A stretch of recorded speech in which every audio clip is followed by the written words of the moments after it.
Pain is a teacher. Tragedy is a teacher.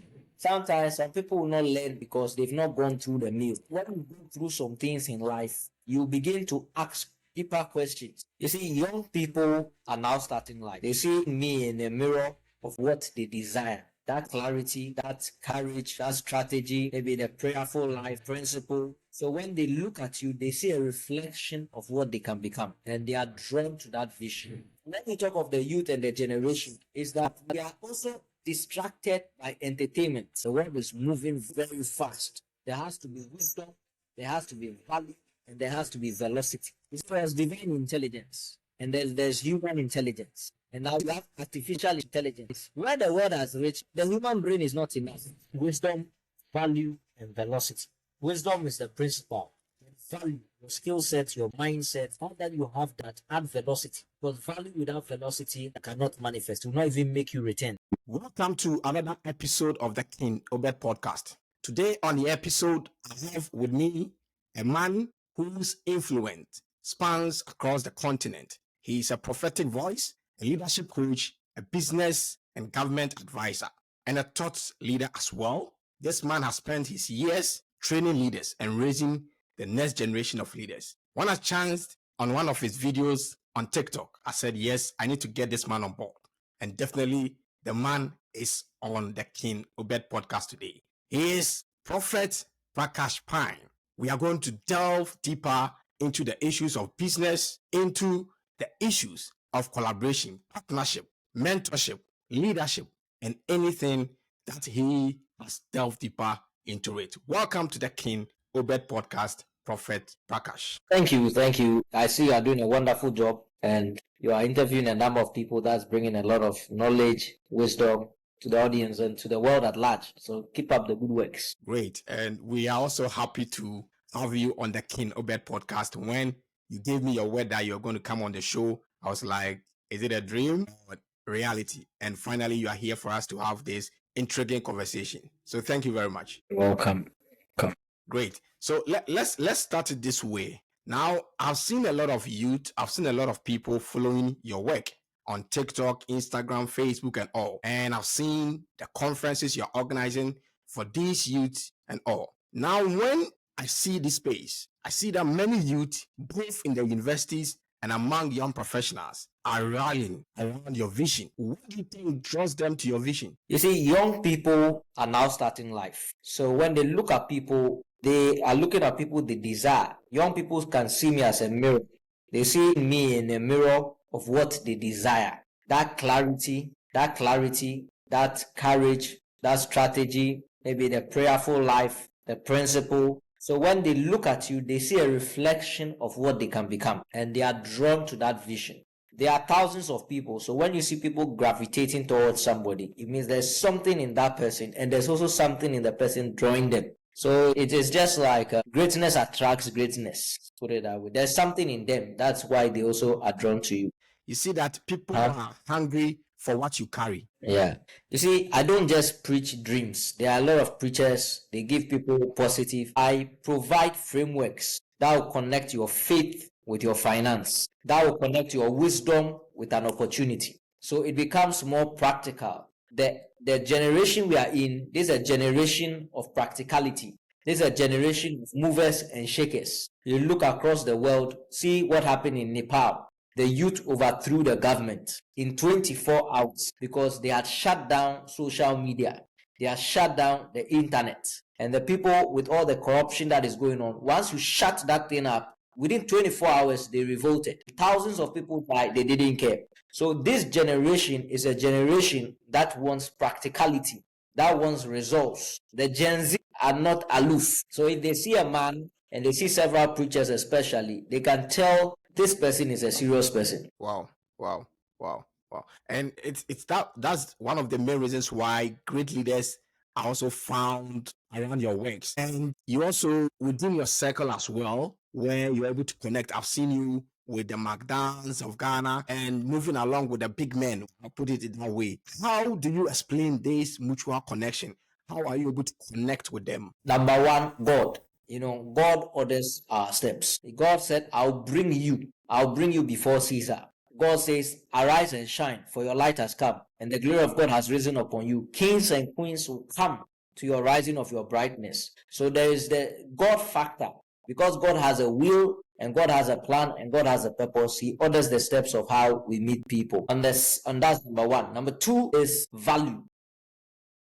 Value. Business leaders are drawn to value, insight, and strategy. Pharaoh would have no business with Joseph if Joseph does not have wisdom, if Joseph does not have counsel. And these are pagan kings. So if pagan kings can be drawn to wisdom and even to men of captivity, how much more kings that are not pagans, that even have respect for God? So it's value. What kind of value do you bring before people? What kind of insight do you bring before people? What kind of strategy? But at the same time, these are also people who I equally learn something from, indirectly from their experience. Yeah. So it's not that they are dependent on me or I am dependent on them. It is a synergy. Okay. So it's more or less like you hand go hand come. There is something for you to share, both of you to share, and therefore one is not so dependent on the other. No matter how powerful, anointed, gifted, endowed you are, always learn from another person. Pay attention and observe. That is profound. Yes, there's something. I cannot speak Chinese. I cannot speak Swahili. I cannot speak Spanish. So never be carried. I don't know how to fly a plane. I don't know how to make a shoe. Even how to cook some food, I don't know how to cook food. So I have a lot to learn. As much as I have a lot to give, the least I can do is to pay attention and to listen to others, not just to follow their counsel, but to learn, to expand your capacity. In life, you can build more capacity by learning, by understanding a lot of other things around your life. And so if you only become the teacher, or you are carrying yourself like you are the one who knows everything, you'll be blind, obsolete, and you'll be carried away with your ego. So give some room that the people you get connected with, learn something from them as well. But do you think that the current generation are ready to learn? Do we have that capacity of that edge or will to learn? Pain is a teacher. You see, tragedy is a teacher. Sometimes some people will not learn because they've not gone through the mill. Yeah. When you go through some things in life, you begin to ask deeper questions. You begin to understand, why am I going through what I'm going through? So with that questions coming from yourself, you are now going to give room to learn. Some people, you see, everybody, if they say nobody has been foolish or stupid before, it's a lie. The only reason somebody is wise is because he was once foolish. But what makes somebody a fool proper is that when he made a mistake, he's not learning. He's repeating his foolishness over and over and over again. That's what makes a fool. But every wise man has been foolish before. So when we talk of the youth and the generation, is that we are also distracted by entertainment, by some sports. But it's like what happened in Rome when they had built the Colosseum. You see, because of whatever is happening, they are trying to create some games and some adventures. So that to carry your mind away. So you are broke, you don't have money, you don't have a job, but all our social media platforms or TV stations, majority are in gossip. So now, instead of using the time to do some research and to rack the brains and have some critical thinking and reasoning, you are rather going to enjoy gossip and are going to talk about others. So the idea is, if all those other variables were out, then you cannot feel the pain. But when the pain is having a painkiller, then there will be no value for the pain to make a decision. Yeah. That is. Are you getting me? Yeah, I get what you. I'm trying to say here. Yeah. Because I see sometimes that the people or the generation that have led us, and comparing theirs to ours, that they kind of say that, okay, these people, we don't see so much seriousness in them to be able to even hand like power or something to them. It is the pain relievers. Our generation has more struggle and more things for us to feel it. If right now you are broke, you can't pay your rent, you don't know how to go about your life, but you go online, there's more than 10,000 comedians on your platform that will make you laugh. You see people tell you that if you have had a bad day today, at least watch this video, it will make you laugh. You are laughing. You are trying. Some people go weekends to party, to drink, to the nightclubs. What are they doing? They are trying to forget something. Instead of using the weekends to think of the life they want to rather drink to forget about the life they had, not to build the life they want. So I'm talking about the pain relievers, the painkillers is the problem. through comedy, through entertainment, through other forms of engagement. It is suppressing the pain. But when you can look at the fact that Africa has resources, Africa has commodities, minerals, is the highest youthful population in demographics, human capital, and with all these resources, human capital and all these commodities, if we can add value and build industries, we can become one of the greatest giants and cause monumental shifts in our economies. But the pain of our disrespect is not deep enough. The pain of our disrespect is not deep enough. It's not deep enough because because Africa is also the continent of the greatest entertainment right now. All the best songs in the world, all the best songs in the world are coming from us. From our Burna Boys, our Davido, our Wizkid. The Nigerians are on steroids. In music, they are on a different level. So imagine you are, and I'm not saying the music is bad. They're making some money, they're doing stuff, but we don't own the platforms. We don't own the distribution. So there's minor percentages that is going to come to them as compared to those who really own those record labels, right? But at the end of the day, there is gift and there is talent. But in the same country, Nigeria, there's also hunger. There's also poverty. But imagine you are enjoying some nice song like that, my brother, you forget your pain. You forget your pains. So what I'm trying to say is that we have a lot of athletes. We have a lot of footballers. You know, in Ghana, everybody is like a footballer at your backyard. Either you're a prophet, a pastor, or a footballer. These are like common talents. They are there in the system. In the song. But, you know, Prophet, people also say that, yes, life should be balanced. You can't always be serious.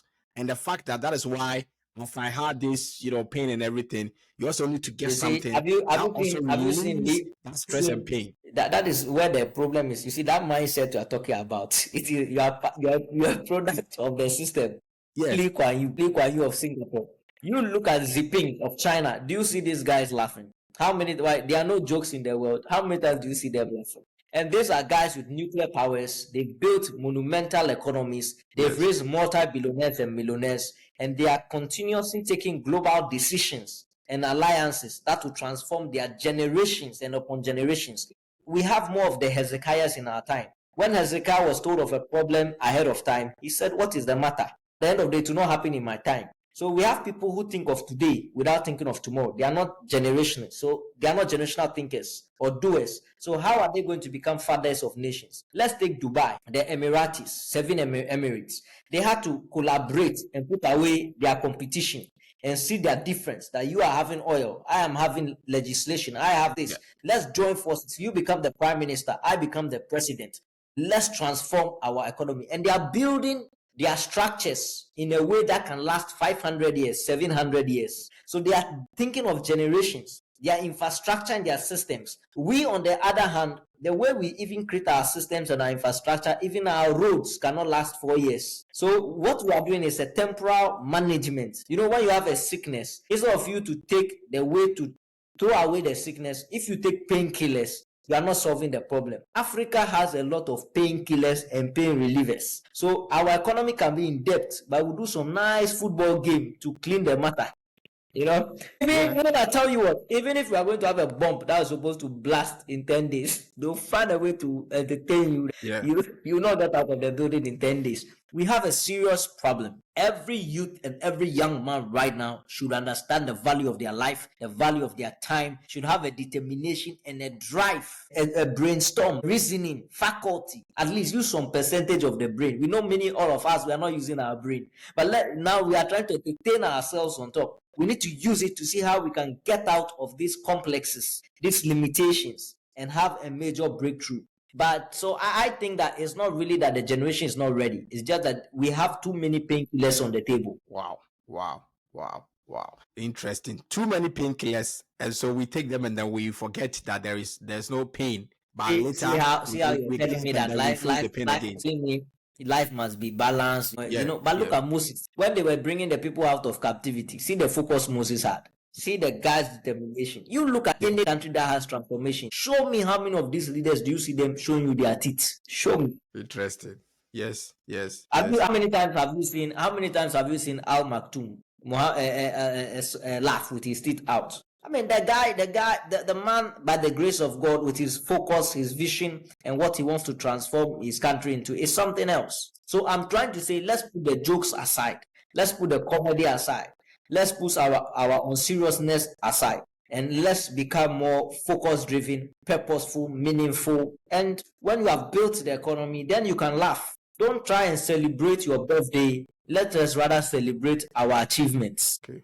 Wow. Wow. Let's celebrate our achievement. That is great. And the kind of seriousness that you want the youth to have and they are not having. You've been around with billionaires, you've been around with millionaires in Ghana and across the continent. Personally, have you been able to raise people who have also become millionaires? Oh, yes, I have guys from the scratch that are doing some businesses now a month over $1 million turnover, over 11 million Ghana cedis or 12 million Ghana cedi turnover a month. But it doesn't start in one day. It's a process. 6 years ago, I had a gentleman who was working in a company. And because of my prophetic lens, I saw that this guy, you need to resign from the company. His salary was 2,000 cedis at the time. And the way it looked like, if he resigns from the company, he will not even have a better shelter. Because the boss is the one providing the shelter indirectly. So he ended up coming to stay in my house. I tutored him, mentored him, showed him a lot in terms of business, principles, psychology, his frame of thinking. And his capacity was enlarging. He stretched himself. And by the grace and by the blessing that also came upon him, he started a business in 100,000, 200,000, then 500,000, before I realized 1 million, 2 million, and now doing 11 million cedis turnover a month. Wow. Employed a number of people. He's done very well for himself. So this is somebody from the scratch all the way. It's a mentality. You see, it's a mentality. Being a slave is not being in prison or being with chains. There are more chains in the brain than anywhere else. Because they say the brain or the mind is the battlefield. It is. We have more in the mind that is limiting mankind than anywhere else. You know, God Almighty is one, right? The God is the absolute reality, and God is absolute truth. So reality is one, truth is one. How come we have thousands of religion? Because nobody can see reality but our own perception.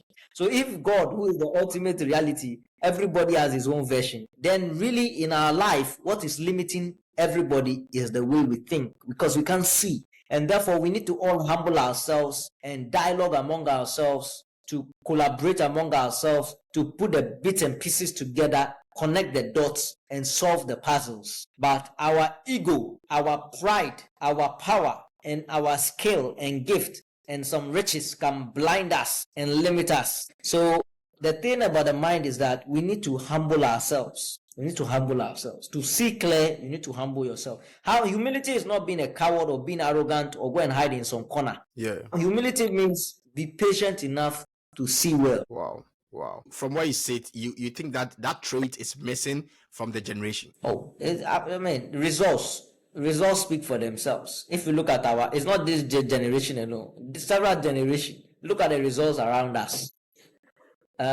Look at the word rich. When you see somebody with a small house, ground on first and second, you say this guy is doing some juju or is doing corruption. Even the word rich, yeah. I don't know which church you attend, but the word rich in many religions, the word rich, it doesn't sound nice from a priest. It doesn't sound nice from a preacher, the word rich.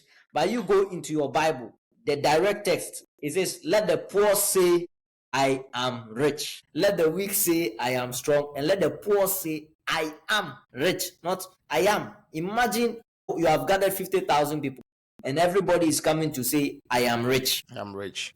The principles and then the systems you've given to people to move from zero or little or nothing to that millionaire status. You know, it's a whole process. It's a whole mentorship process. Maybe those of them who want to really learn can connect with me. But what I'll tell you also, aside the pain reliever stuff with the youth, is we need to create enough standards and models. We need to create the success stories and change the narrative. You will observe in life, not just Ghana, anywhere. If somebody starts a particular business, everybody else begins to copy. If women are some girls are on OnlyFans, all the girls begin to go. If people are doing Uber, everybody is going to do Uber. If people are selling pure water, everybody is going to sell pure water. So if everybody is creating a media that is doing gossip, everybody will do gossip. If people are creating what we are doing, impact, mentorship, everybody will start doing it. So if you can create more people who are industrial, who are entrepreneurs, and that becomes the new culture, the you to follow. We have more people who are followers than leaders. So once you are able to create a culture and a system, people will eventually adapt. Okay. You don't need So to be preaching. You don't need to be preaching. You just need to be creating examples. okay. So we need to create a specific direction for people to follow, and they will definitely follow. Don't make it an imposition. You see, Okay. at the end of the day, at a time, as I said, at the time in Ghana, our media is more of gossip. Right now, we have people doing like Connected Minds podcast. They are doing a lot of impact, mentorship, knowledge, wisdom. So it's changing. Your podcast is changing lives. Yeah. So the same way, a lot of people now enter the media space and they'll shift the focus. And then when it continues over time, it now becomes the new standard. So if for a long time we don't have people who are productive, we don't have people who are not working, it's not about shouting and telling people. Just start creating people who are entrepreneurs, genuine ones, who are making proper money, who are speaking well, who are creating impact. It will now become the new order of the day. So based on that, based on what you are saying now we know that the world is shifting and systems too are changing, right? So from your perspective, as you said, what are some of the things, or what is the best thing to focus on as youth of today, so that we can continue to change the narrative and then build the future that we want? You see, you have to learn to adapt. You have to develop value, and you have to learn to adapt. The world is moving very fast. There has to be wisdom, there has to be value, and there has to be velocity. Wisdom, value, and velocity. Yeah, because we are now in the era of acceleration. We are not just in the era of adaptability or change. We are now in the era of acceleration. About 150 years ago, when steam engine came, or 200, 300, when steam engine came, it took over 100 years for the world to embrace even steam engine at the time. Then now came the internet. It took about 30 to 40 years for people to embrace the internet. Then social media platform came. It took about 5 years for people to move from albums into having albums on social media and all of that. Then artificial intelligence comes. Then within a month, over 100 million to 1 billion people are now using it. It means that the time of adaptability is now compressed. So slowly, we are moving to speed. That is why even if you have data and your phone is not moving fast, your data is slow, your network is slow, you don't like it. If you are ordering food and they are even delaying under 15 minutes, you don't like it. It's like Wi-Fi. You want advanced 5G. Everything now is like velocity. So we are in the era of speed. Even if you don't cut away the internet and you slow the internet down, some people will begin to feel the reaction. It's as if they are on cocaine. So we are in the era of velocity. Velocity means speed. You have to be a doer. So we have to understand execution. The gap between planning, ideas, planning and execution should be compressed. We are in a golden age, but you see, it comes back to belief system. I told you the word rich, whether in any religion, any culture, you see the word rich has been attributed to evil, devil, Satan, crime. So you can't even find somebody say I'm rich. But the scripture, the Holy Bible says, let the weak say I am strong, and let the poor say I am rich. How many people, can you imagine 50,000 people gathered in a church, and you tell them, say I am rich? It will sound very occultic or something worldly or something. Meanwhile, it's there. Yeah. When it comes to wisdom, what does wisdom say? Wisdom say, in my left hand is honor and riches, and on my right hand is long life. In Revelation, it says, worthy is the lamb that was slain for honor, power, glory, strength, blessing, and riches. There's still riches. So your subconscious mind, you must see that riches is not evil. Riches is a tool. When you make it a goal, it becomes a problem. It's a tool to serve your health, to serve your purpose, to serve humanity, to serve our ideas. Wealth and riches should be used as a tool. So the way the world is moving right now, whatever you know in your curriculum, in your syllabus, is shifting by the, I will not even say by the day, by the minute. By the minute. So until you don't become an adaptable learner with speed and quickly come up with executing your plans, you are behind time. Back in the days, when you talk of generation gap, it might be 20, 30 years. Somebody is 20 years, somebody is 45 years. You can see there's a gap. Today, somebody can be 21 years and somebody is 22 years, but the gap is like 50 years. Wow. And it's all because of adaptability, the information they have, and the application of that information. Yeah, that's the way, but it's all because of the speed of overload of information right now. I mean, there's too much in the system, binary. Yeah. Yeah. About 50 years ago, 100 years ago, we were dealing with just homosexuals, gay, or something. One people are just saying, I'm a man, I like men. At least they knew they were men, but they like men. I'm a woman, I like a woman. Okay. Now the person said, I'm not even a man in the first place. I can't identify myself with any of them. I'm a binary, and then I'm a non-binary and all kinds of stuff. So we are in a place of information overload. If you don't have the right filters and the right things to think through, the Bible says, do not go in the way that destroys kings. So you can be a king, you can have a throne, but there are certain ways that can destroy you and dismantle you. Destroy you. Your imagination alone your imagination in the morning can end your life in the evening. In Genesis 6, it says the imagination of a man was continually evil. For this cause, God decided to wipe them off. Peter said to Simon the sorcerer, the way you think, because you think the gift of God can be bought with money, let your money perish with you. Just your thinking alone. Belshazzar, there was a handwriting on the wall. Daniel gave him wisdom and counsel. He told Daniel, I will make you the third ruler in my kingdom, and I'll give you a golden necklace. That night, there was invasion, the king died because he didn't understand the value of wisdom. Your imagination can end your life. So casting down imaginations and every thought that exalts itself, you must have some concepts. And we are in a generation where the information is overload. So if you don't organize and prioritize and structure things, you become something else. Wow. Information overload. That doesn't mean that we are overwhelmed by the information, and so therefore we cannot even be able to filter the information that we have to be able to know that, okay, I am Obed, this is my focus, this is the kind of information I need to be able to champion the cause that the thing is, the world knew where we are getting to. They knew that this one is not only about you see, there was divine intelligence and there's human intelligence, and now we have artificial intelligence. Where the world has reached, the human brain is not enough. That's why they've helped you with artificial intelligence. The speed of the change that is happening, the era of acceleration that is happening, the magnitude of data in the human population, to have the systems and the industrial platforms to serve all of us. If it was human beings who have to mail us our fax machine and our picture and camera, you cannot, the rate at which we want to be serviced, the human engine cannot do it now. You need the machines, you need the systems to do it. So where the world has reached, the information I'm talking about, that's why you need data processes, data analytics. The human intelligence is not enough to process where we have reached right now. Artificial intelligence also has to come and help us drive this vehicle the way it is doing.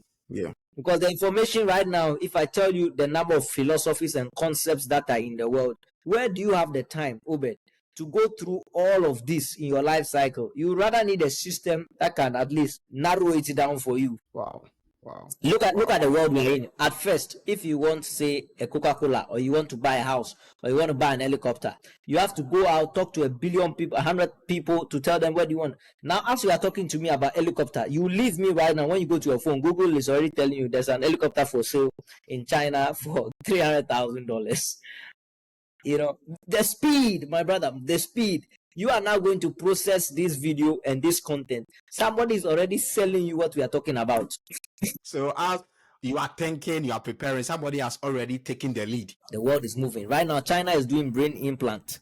I was dealing with some group of people, some Africans, and we were in a plane in a certain private jet, and I said about a brain chip, and all of them said they don't want it. I told them that we are already behind you, and these people, other people, their brain is already working. If they add the chip inside, I don't know where you will start in the competition. Even without the support or even without the chip, they are performing us. And with all of that, they are not proud. They still know that their brain is limited. With all the achievements and all the accomplishments, with China's military parade that they did, they are still trying to do brain implant. And then somebody's head is very empty. Then you see the pride in that emptiness. You know. So we are, as a continent, we are far behind, and we need to get rid of all these stuffs and then be able to have a focused life to be able to be on the same level with these people, because whilst we are trying to chase them, they are off. Are we even trying to chase them? Because from what we sit and from what you don't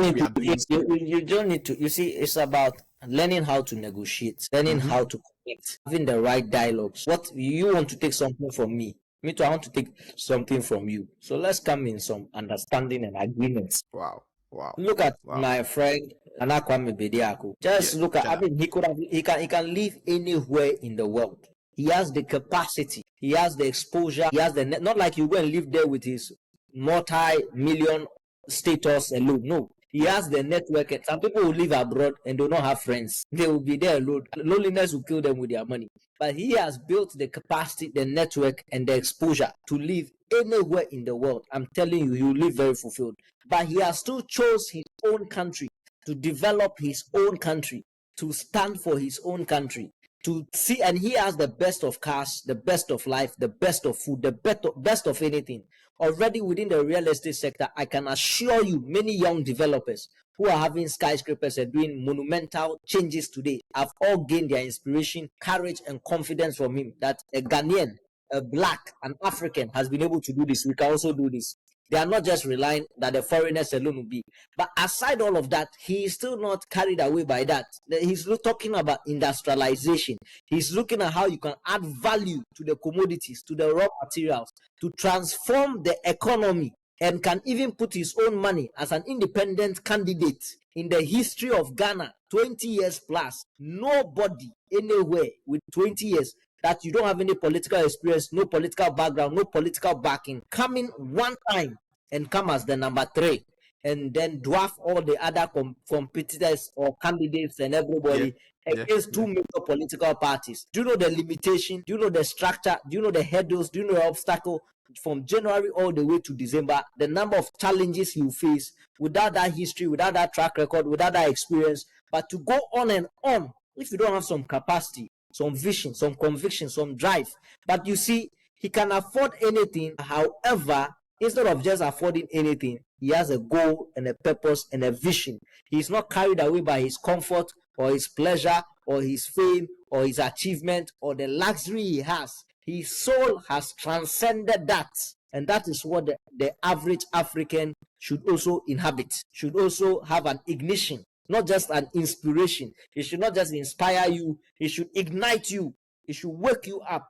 You know, I've seen his focus, I've seen his vision, I've seen his mentality, I've seen how he has spoken to foreigners, Chinese, Indians, every now and then. No matter the proposals, maybe they want to use Africans as slaves, they want to come for what we have. But he is not even just about his personal business. He's thinking of the whole human capital as a whole, the potential for every Ghanaian, the potential for every African, and what they'll be capable of doing in their lives instead of just traveling abroad. If they understand their own value, their worth, and the resources on the ground, what they'll be able to achieve will be monumental. That is the kind of standard model that we need. That's what I'm saying, the narrative that we need. I've seen him, so I've met him with foreigners who are all, let me say, they stand in awe that, hey, there's one Ghanaian, the guy, the brain is working, the soul is awaking, the vision is clear, he knows his worth, he knows the value, he's not ready to sell himself or sell his people. He's ready to make a strong mark, not for himself, but a legacy that can transcend 10 generations. Not every man has that kind of a vision. Some people can't even of today and tomorrow, let alone for generations. And yeah, when prior to the elections and even in the movement, in the heat of the movement, you could see that this young man coming up with all the campaign strategies and things, and it was like, well, from this man, even the things, the buses and all the campaign messages, how he planned the messages, he adored the messages and all, you could see that yes, this is a man who is well focused, like you are saying. He had a capacity, he knows the level that he wants to raise his people to. You see, the soul of everybody is different. He might be young in age, but his soul can be like 1,000 years old. Everybody's soul capacity, soul energy, soul weight, soul authority is different. Kwame Nkrumah is dead, but how, you don't even know his wife, his children, his business, his house, but can't you feel his spirit in the speeches of men, in the inspiration of men, in the thinking of men, in the mentality of men? Does that man look like a man that is dead? And His legacy he have, still lives on. he's not only the legacy in terms of work, his spirit. That is what the scripture says. Do not fear who can destroy your body and cannot destroy your soul. There are people, their spirit and their soul is very heavy. Is very heavy, my brother. Is very heavy. is very heavy. You understand? Yeah, it's very heavy. There are people that can curse somebody or bless somebody in a generation, one generation. And there's somebody that can curse somebody and to enter 10 generations. 10 generations. There's somebody can bless somebody to enter 10 generations. Into Obia and Yepe, not everybody is the same. Let's forget about democracy and then systems. And I'm not talking of just now. I'm talking of humans. You see, we have lost a lot in our understanding. I lost a lot in our values, a lot in our virtues, principles that your genes will be pay. And the fact that somebody is greater does not mean you are weaker. The essence of someone's greatness is to empower others, is to lead others, protect others. The fact that somebody is greater doesn't mean that you are weaker. No, the essence of someone's greatness and mightiness is to protect, to lead, and to empower others. You know, but however, that greatness, the scripture says, do not speak against those that are in authority, for they do not bear the sword in vain, but to punish those that are of what? Evil. So in the same way that they can bless, in the same way they can also affect somebody. But not everybody is the same. Some people are full flesh, some people are like half God, some people are like half man, and some people are born out of like curses. It's a fact. Thank God for grace and mercy that can bring deliverance and redemption to some people, but some people are born like in a curse. Example, let's take the story of Lot and the children, the daughters. How can two daughters sleep with their biological father? They made him drunk and they slept with him, and they produced the Moabite. So anybody who is marrying any of them is already marrying a curse. Look at Reuben sleeping with his father's concubine. For somebody to go and sleep with his father's wife, imagine they have a child and you go and marry that child. What you are doing is a problem. So it is only, that's why the Bible says, as many as receive Christ, he gave them the power to become the sons of God, which are born not by the will of a man or by the will of flesh or by the will of blood. Because if you are restricted or limiting yourself to the will of blood, the will of flesh, and the will of man, maybe you are born out of somebody going to sleep with somebody, some nonsense, something, and you are a byproduct. But now, because you have received Christ, you are no longer born by that will. You are now born by the will of God. And you have gained the power to become the sons of God. That means you have been cleansed of that corruption, of that curse, of that nonsense. But prior to you receiving the Christ, we are all in different grades. Wow. Prophet Prakash. Yeah. I'm called to restructure the whole brain. I'm not called to. I'm called for you to question your own beliefs and everything. Yeah. But look at God telling Abraham that in Isaac shall your seed be called. But when it came to Ishmael, he said, I will make him great because he's your seed. He said to Jeremiah, before I formed you in your mother's womb, I knew you and I ordained you. Everybody and how they entered the universe is different. See Hannah telling God, if you give me a male child, I'm making a vow. If you give me a male child, I'll give that child to you. So somebody is entering the world because there was a vow between somebody in the natural and God, and then you were born.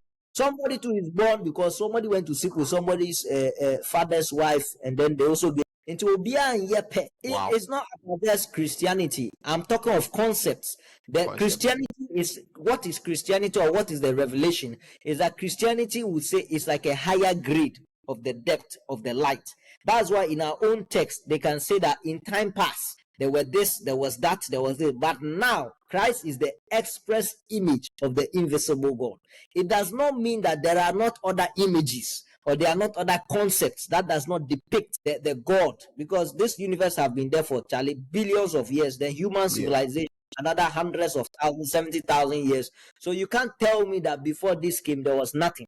But the depth of Christ brings you a clearer picture of God.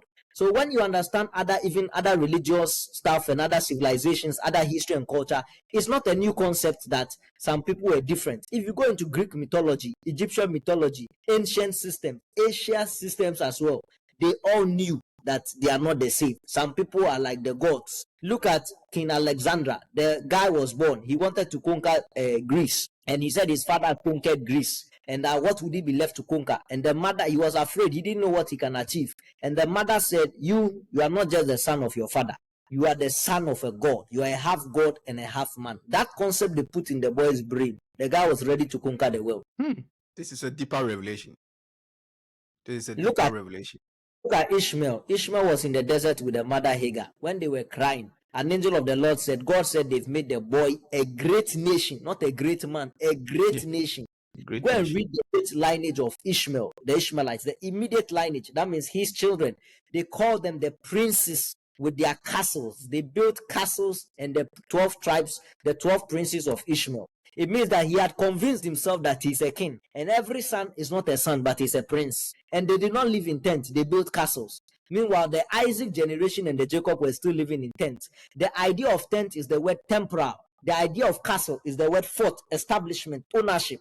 It's a mentality. Are your life being built with a tent, or is your life being built with a fortress? Wow, wow, wow, wow. And then you know what to say again, because I'm telling you, you are called to do this, and you do it so effortlessly, and the kind of messages you are giving out. I know, like I'm saying, when I chanced on your videos, I was like, no, this you are wisdom personified, and the kind of things you are saying sometimes it hits you, the individual. If you are open-minded and you are ready to be able to connect, you see that yes, this thing is just hitting you.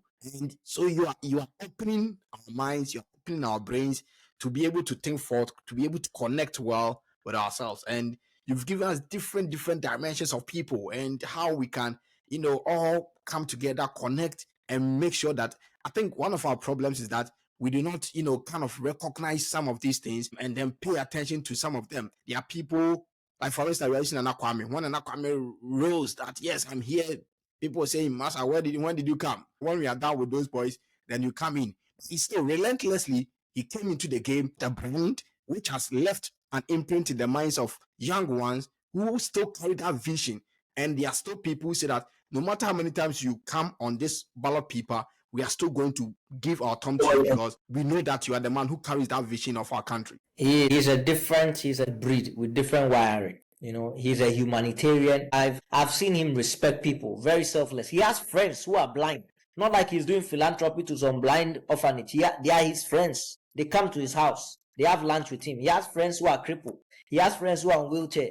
Not that he's helping them. I said friends. They call him on the telephone. They come and eat in his house. Friends. That level of respect for humanity. Somebody principle. Somebody focus. So the humanitarian is one aspect. He's a visionary in another aspect. He's somebody who has a strong sense of fashion, of respect. He dresses well. Now, why shouldn't you dress well? When Adam and Eve sinned, the first thing God did was to put better dress clothes on them. Your dress is your armor. Prophet. No emperor or king in the world moves without a garment. Your garment is your mantle. It's an armor. Every king must have an armor. If you don't have the sense of dressing, then you don't even understand your own respect in life. That's why when they say you have been stripped, you have been made naked. Some people have clothes, but their clothes rather depict their nakedness. Wow. You are, yeah. It's like the show is my own, and then you are teaching me, like you are talking to me even before it goes out, and I'm transformed just before this show goes out. I'm telling you. Everybody wearing the kind of dresses he's wearing. I mean, the whole Ghana, since me, I've been in Ghana, different generations. The whole Ghana, you yourself, you are Obed, you are Ghanaian. The whole Ghana, 35 billion population. Have you seen anyone who has 2 tigers in their house or in the country? No. 2 living tigers. Now, so if you see a Ghanaian, aside the Ferrari, Lamborghini, everybody will have, he will go and bring tigers. You do think it's a normal human being? Do you think he's among, when I say normal, do you think he's among the average thinkers? No. I mean, if you are building skyscraper, maybe his whole concentration should be the skyscraper. But he's doing the skyscrapers, at the same time he's doing the tigers, at the same time he's running for, look, the capacity of that individual is something else. His philosophy, his drive, his taste, his humanitarian, and he has been to 276 constituencies. And prior to this, he's done a whole number of philanthropic works, a whole number. He has flew a guy from the northern region who had a cancer. He put him in an helicopter and flew him to Accra because they can't put the guy in a bus, a car, and all this long. The guy's leg was messed up. Imagine, and that time he was not, imagine, I mean, not a minister's son, not a politician's son, not a rich man's son, an ordinary person, but he put the guy in an helicopter. But I'm not trying to talk about, I'm just giving an example. You see, everything is a culture. It's fine. It's fine because it's fine. It's fine for us to emulate what a young guy who has just surfaced on the scene, though he was in there, but now he comes into the main light and he says that this is my vision for the country. And you could see people, even here, where in the diaspora, you could see people who were rising for him, that yes, this is the guy.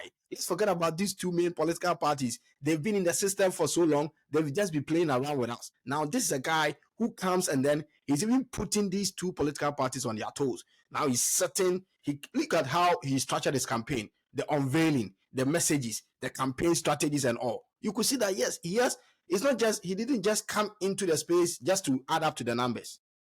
Yes, I mean, he stood out, and with all the political parties and all the candidates, including our present government, everybody has their blessing, everybody has their potential, their capacity, and their goodwill at heart, and what they are all trying to do to transform a country, and they are all doing their best at it, and we give them the salutations and the honors and the accolades of what they are doing. And then we also see another person of another breed and another capacity that has also caught the attention of others and see that, no, this one is also different and he's coming, But at the end of the day, what is beautiful is we should stand with unity, we should stand with peace, and we should stand united as a country, as a culture. Ghana is one of the few African countries without unity, without culture, without respect we have for ourselves, and that stability, which has become part of our asset, our global asset. The reason why there's so much investment coming to Ghana, so much tourism in Ghana, so much respect in Ghana is that peace and stability. So in the midst of division, as I told you, the Emiratis could develop themselves because they united. They saw their deficiencies and their strength, and they knew how to come together. And now they formed the United Arab Emirates, the UAE. You understand? So we need to not lose focus and think that because this one is better, that one. No. We need to understand unity and purpose. And you see, no matter how powerful my hands and my whole leg is, without maybe my thumb, just my thumb, there will be a problem. I might not be able to hold a pen. So we should not underestimate any of the blessings God has put with us and any of our leaders that have done whatever. We should just look at the fact that there's always a better approach, there's always a better way. But collectively, we should make a difference. Collectively, we should make a difference. And you, where you sit, you are making a difference. You are connecting with people. Now, on this show, I've heard you speak one of the commonest local languages in Ghana, Twi. How are you able to connect language and culture to be able to get involved in all that you want to do with the people? You can't just touch the minds of people without touching their hearts. If you want to get into the hearts of men, you need to understand their language. You need to, if you look at Paul, God had to touch the heart of Lydia before she opened the house. If you love people, you respect people, their food, their language becomes a part of you. I tell you. Yeah. Yeah, Ghana ni klache. It's very true. Yeah, I mean, the Ghanaians are, they are my people. I think more of an African, I think as a global citizen, I think as a heaven citizen, I think as, there are different citizenships I have. Interesting. So you have been able to connect with the heart and the minds of people by understanding them and by speaking their language. By respecting them, by loving them, by having their language, you're doing a lot. Okay. You've helped people, like you said, you've raised people from the scratch to the millionaire status and all. They are doing well and stuff. Not just millionaire alone, in terms of character, in terms of leadership, in terms of impact, family, focus, in all aspects. In all aspects of life. Okay. So in terms of all these aspects, now when we come into the business section, where you are also focused on building business, people who are able to raise the next generation of Africans who will be business minded, like the Mike Dance. I've seen you a couple of times moving with him and all. Now, if I'm a young guy for myself who is in the diaspora or in Africa, Ghana, wherever, what businesses do you propose for these younger ones who want to start strong? Africa, Ghana has a lot of arable lands. We have a lot of spacious land. We have great climate. We have fertile soil. Our sun is shining by the grace of God. With all this, it's not only that we have the ground, the soil, we don't have the sun, or we have the sun, we don't have the rains. We have everything. So if you have everything, what do you do with it? Agriculture is one of the best areas people should look at investing. It is able to give you a higher ROI, a higher return on investments. You look at real estate, but real estate, it depends on the frameworks and the chain you are in and your goal, whether long-term, short-term, because there are fishes, there are sharks, there are whales, and even there are shrimps in the sea. The fact that you are in the water does not mean you are one of the giants. If you want to become great, you want to become monumental, then what the whale will eat might be different from what the shrimp will eat. So if you don't know what you are listening to, what is shaping you, you might not achieve that outcome. So I offer certain mentorship programs towards high ROI. If you are looking at higher return on investment, whether in the real estate sector, in the agri sector, or even in any other sector business model you are running, we are able to give you proper frameworks and open the opportunities and the channels, the mediums and the chains where if you implement those particular strategies, you have a higher return on investment. Because as I said, it's all about the chain. Whichever sector you are in, if you are in the right chain, you should make something. And every sector is broad. There are different angles to every sector. But agriculture is something I'll say the youth should all themselves get involved with. Then agriculture was not. In Ghana, I know guys in Ghana who are doing turnovers over 60 to 100 million cedis in maybe 3-4 months in agriculture. Wow. But you see, the current generation, most of them are not interested in agriculture. I told you that it's all about standard. You see, look at what Nana Kwame Bediako, for instance, at 45 plus, he's standing for presidency. He's creating it in the minds of people. President John Dramani Mahama also has appointed a lot of younger people in political parties today. So it has given the confidence. He has created a standard, a module. So now a lot of younger people will say that, okay, I don't have to be 50 or 60 years to enter government to make a difference for my country. I can also do it. It's all a matter of the standard. If people, like I just mentioned, I know someone doing 60 to 100 million. Somebody right now hear it on the podcast, immediately, attention, there's a shift. The person will start doing research. The person will try to. So it's all a matter of information. Nobody will know that gold is here and it has value and will not go inside. The only reason why they will not go for the gold is because they don't have the geological report. So it has not been marketed. It has not been verified. Agriculture, unfortunately, because people have done it in the traditional, conventional, limited, poor peasant kind of a way, we have not been able to understand the value, the potential of what it does. Right now, when COVID came, whether you have a Rolex watch, you have a Rolls Royce, or you have a penthouse, what is more important to you is food. If you don't get your food, you are going to die, my brother. Whatever we are in this world, the most important and the basic stuff that keeps us alive, that gives us nutrient and that gives us energy is organic food. So if you have organic food, so why would you enter? And the consumption, the demand, the global demand, for instance, of soya bean is about $220 billion. That's just one commodity. Do you know the number of commodities that are there that there's a huge demand? Why wouldn't you rather put in the structures and get the market and become one of the biggest exporters, suppliers, even start within your local community? Wow. In all facets of the businesses, real estate, agriculture and all. Yes, like that's what I was coming to.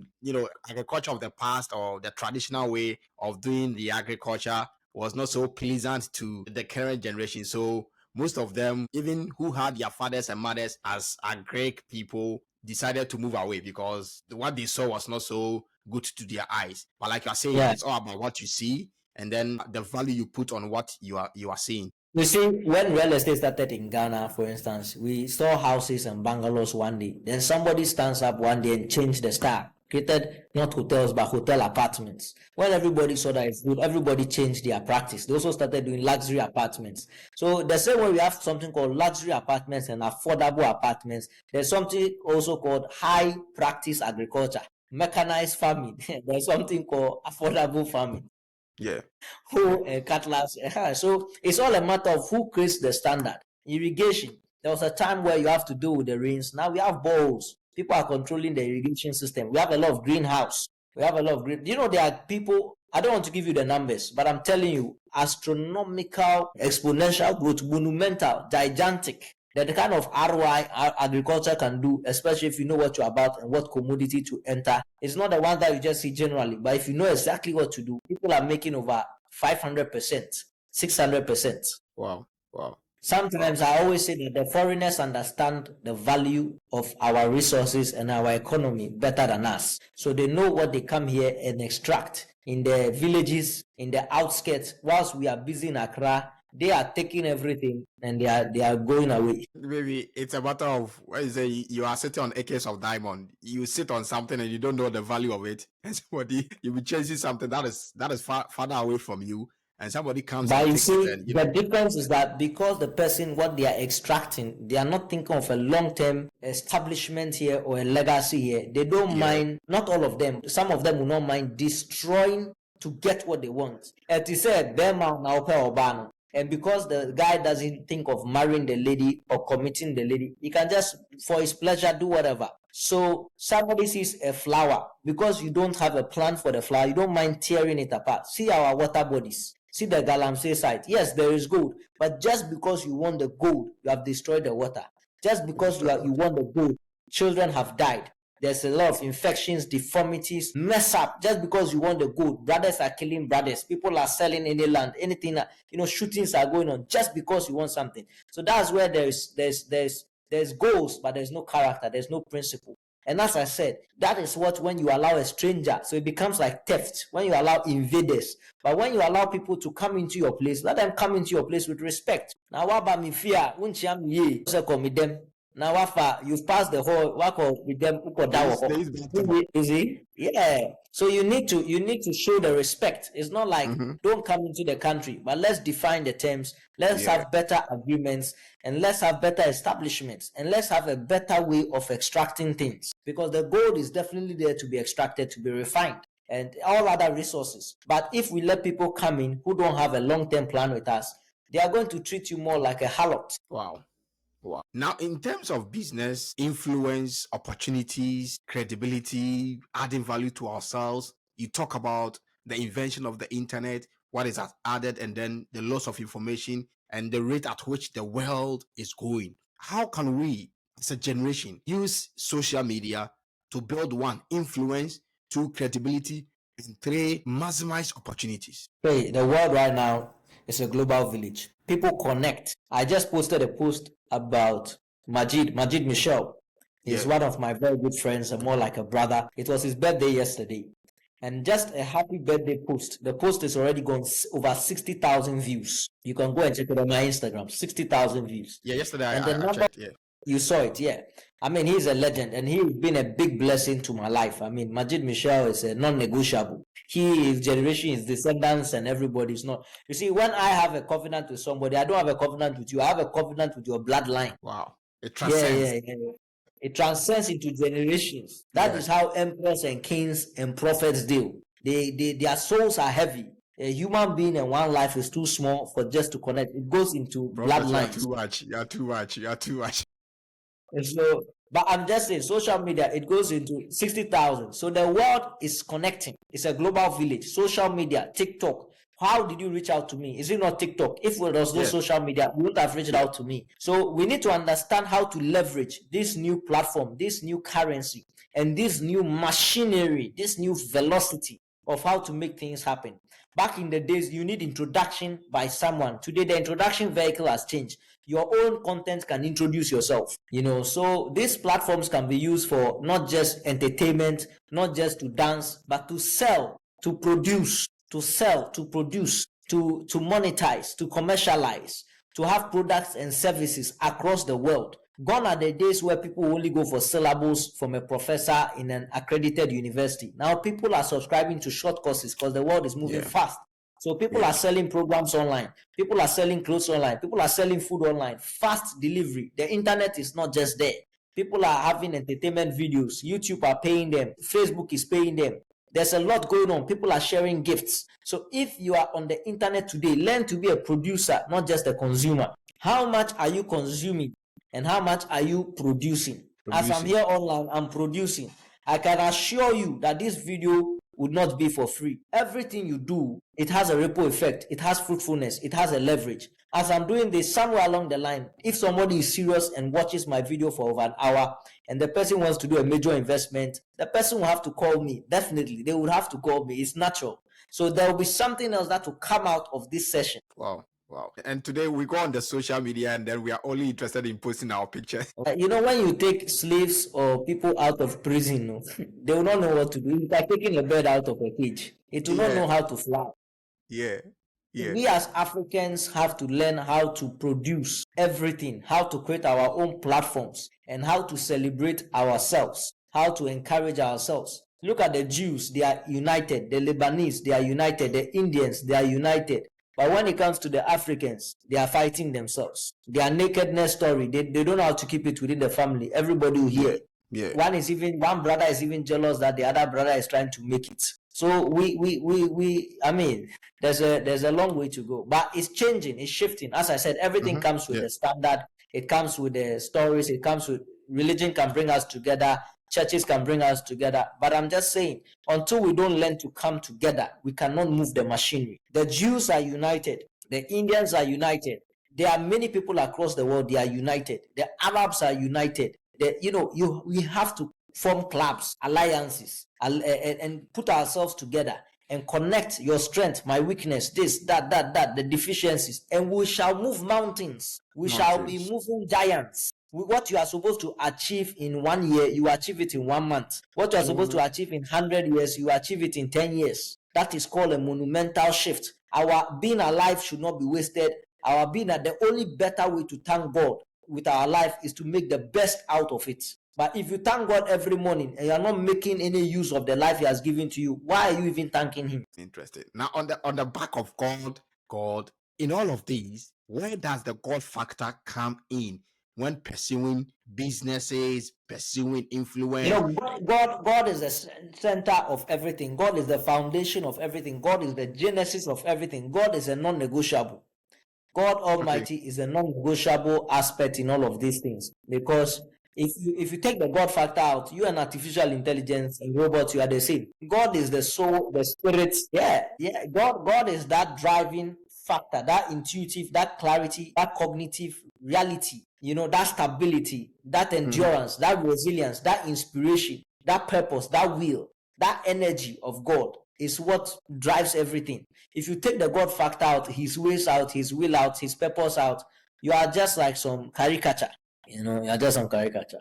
You need the Spirit of God. You need the Spirit of God. Let me tell you something. Somebody once asked me, so Prophet, all these foreign multi-billionaires, many of them, they don't even believe in God or Christ and all these things. But they are multi-billionaires. And I said, have you not noticed there's a common word in the vocabulary of all these multi-billionaires? What is that common word, that thread that runs in all of them, their mouth, is the word intuition.